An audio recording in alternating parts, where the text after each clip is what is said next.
G'day guys, and welcome back to another creation from yours truly.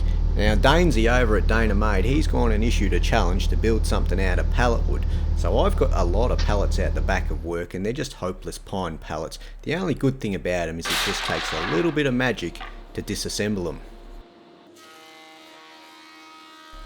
Now this challenge was issued months and months ago, and the challenge has already been run and done, and I'm only just getting up to producing the video for you guys now because my mind has been well and truly scattered over the last few months, and I'm only just getting back into the swing of things, and hopefully I'll have more and more videos coming up in the near future. Definitely before Christmas. I've got a chest of drawers coming and a pretty big surprise just before Christmas.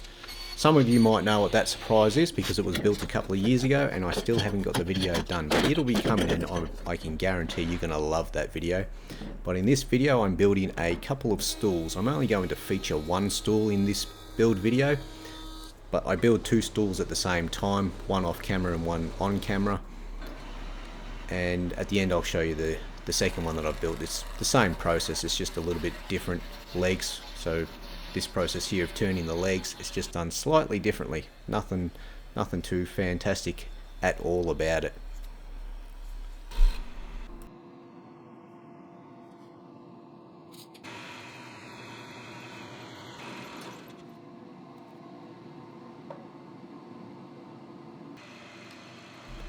Now I'd love to tell you that I am the world's greatest wood turner that ever existed in this world, but that would be such a massive lie and I can't bring myself to lie. So all I can do is say I remove the timber with these tools, and then I use the 80 grit gouge to remove all of the gouge marks that my tools put into the timber.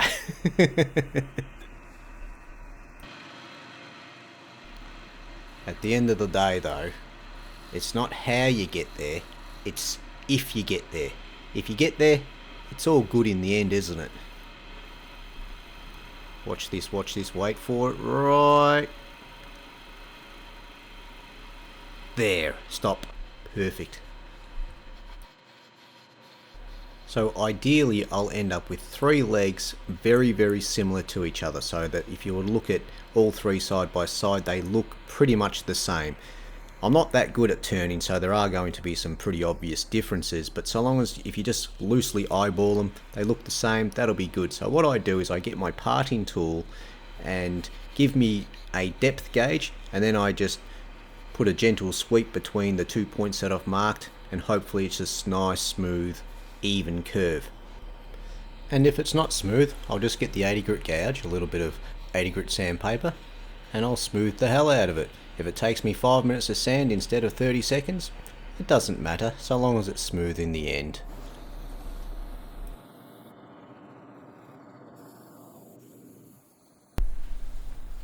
One thing I am pretty good at though is sanding on wood turned items.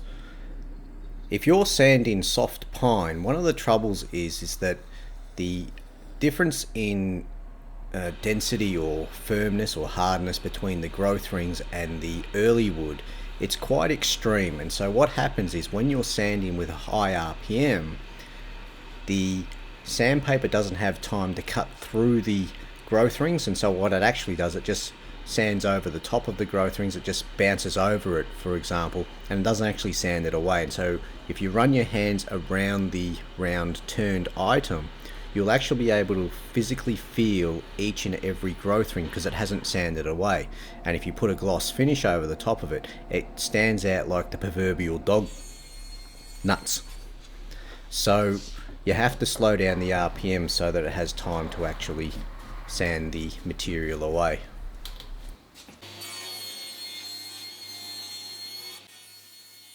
So these are the seat blanks, and they were glued up using the bearers from the original pallets there. Now for whatever reason, these pallets were using 90 by 35 MGP10 structural pine for the bearers. Now that's very odd because it's a very expensive way to make a pallet, but if you need to make a pallet, any pine's just about as good as the rest, isn't it?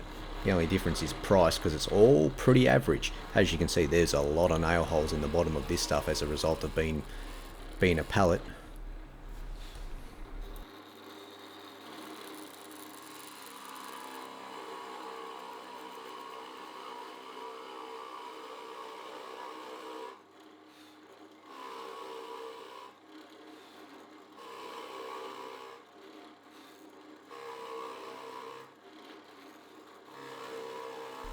Sometimes it's difficult to know whether you've drilled all the way through or not.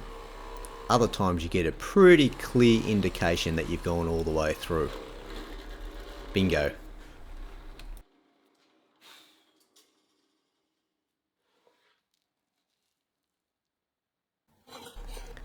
I've already got a lot of marks already made on the bottom of this seat blank.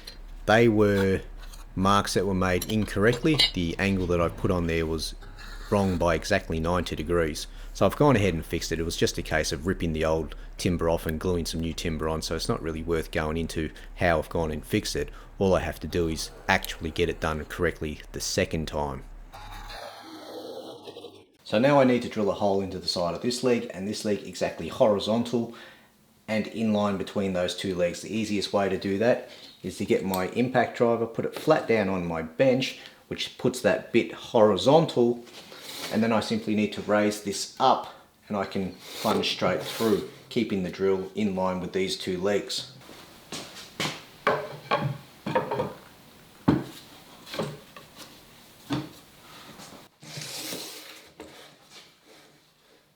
Yeah, this should work.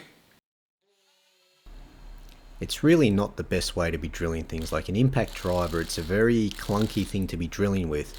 And this drill bit that I'm using, that's a very, very aggressive drill bit. It's also got a screw thread on the end of it which actually pulls the drill bit through. It makes it very easy for drilling out very rough holes for electricians, for example. But for what is supposed to be fine furniture, it does make a very, very ragged hole.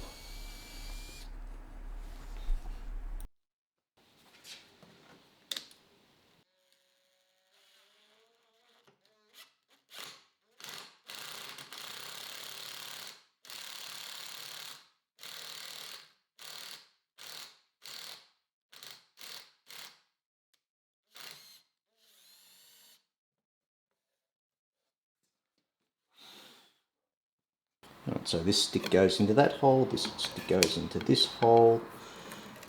We line them up, and I'm going to spread these legs apart just that little bit. Make a mark in the centre. And bring these down back onto my ruler. Line the two marks up, line the sticks at that end of the ruler.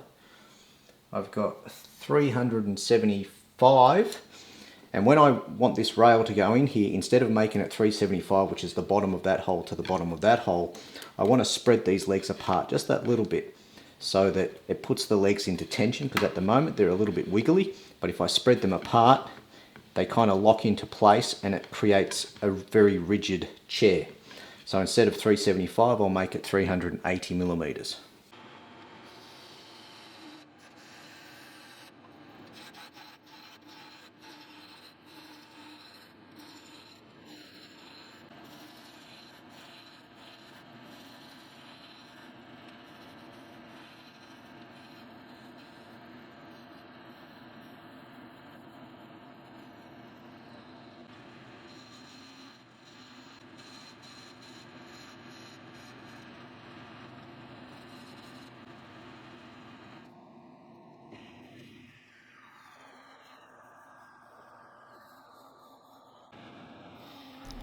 You can probably notice that it's a much cleaner result on this side. It's just that I favour going from right to left for whatever reason. I have more control going that way. Going from left to right, I end up with all sorts of wonky donkey bumps, but going left or going right to left like this, I have much greater control, but it's still not great.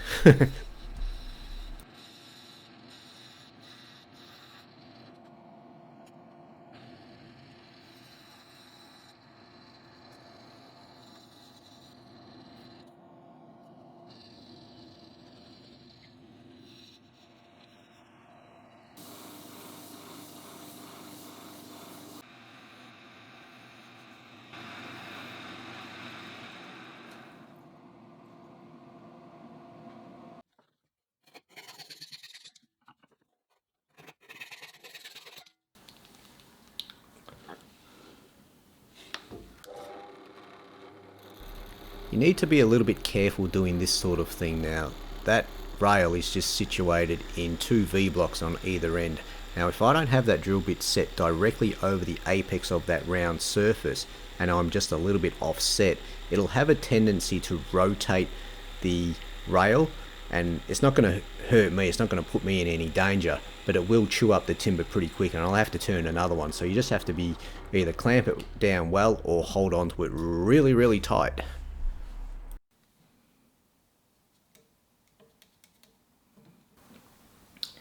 $328, $333.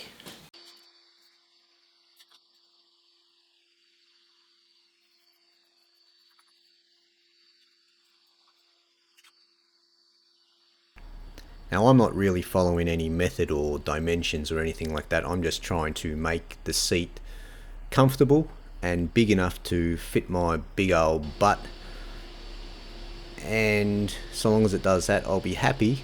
So I just got to check to make sure my butt is inside the lines that I've just drawn, otherwise I have to move those lines further out to accommodate my oversized peach.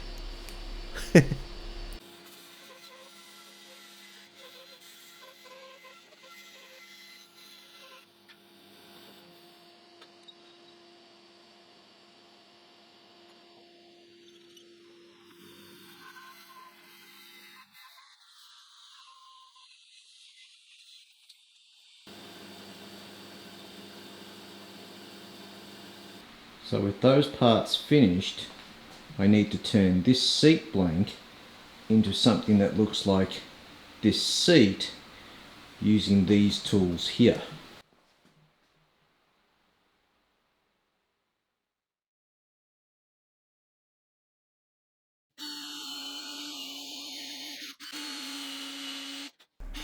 This is the fun part for me because I don't get to use those tools very often.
No.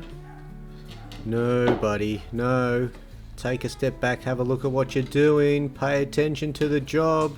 You've done all this work and you're about to screw it. Let's get on. Wrong.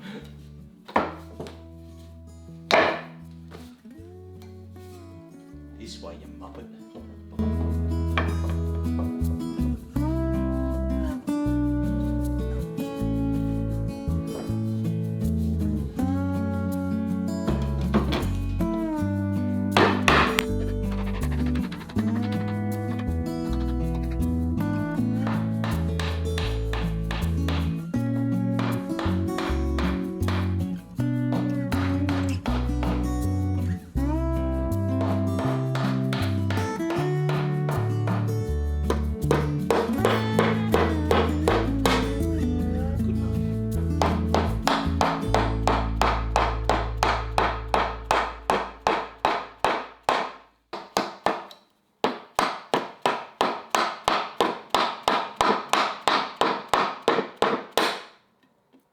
Oops.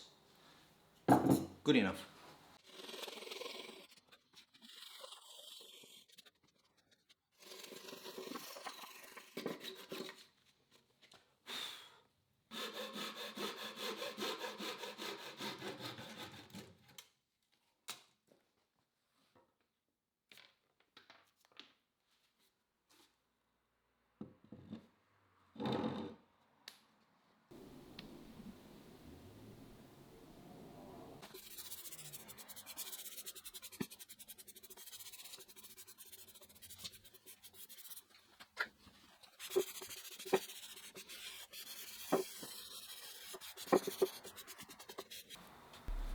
So the best way to make pine pallet wood look good is to make it look like anything but pine pallet wood. So that's a little bit of primer on the legs, and then I'm going to paint the legs a blue, coastal blue in this case, using chalk paint. Now I've never used chalk paint before. It seems very different to normal paints. It doesn't seem to flow off the brush very well at all. So inevitably what I've done is I've just flapped the paintbrush back and forward crossways, which has left a fairly textured surface. In the end, I wasn't overly impressed with it. I wasn't unimpressed with it. That was just the result, and I looked and I said, kind of looks like denim jeans, but don't love it, don't hate it. It seems to work though.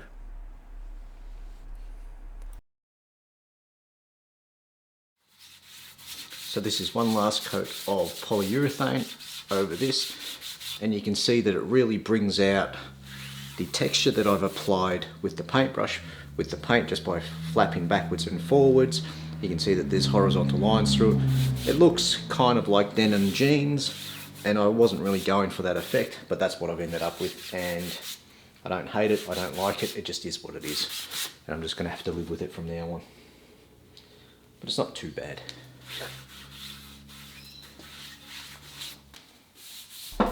And you don't get much of a grain reveal putting a yellowish polyurethane over the top of yellow stained pine timber. It kind of looks the same, just a little bit more shiny. And that's that, a pine pallet wood 3-legged perch stool. It's not bad, it's not great, it's nothing to write home about, it's just a stool. I know a lot of people say that I downplay my work, but I don't know, I'll never change. And this was the other stool that I mentioned at the start of the video that I was building alongside the one that I featured in the video. It's just slightly different on the legs. The paint is the same. The stain on the top is now just a red mahogany stain for the seat blank, but everything else is just the same process. It's just a little bit different style of turning at the bottom. So thanks very much for watching. I really do appreciate anyone that does watch my videos, and if you're interested, there will be more coming soon, so stay tuned.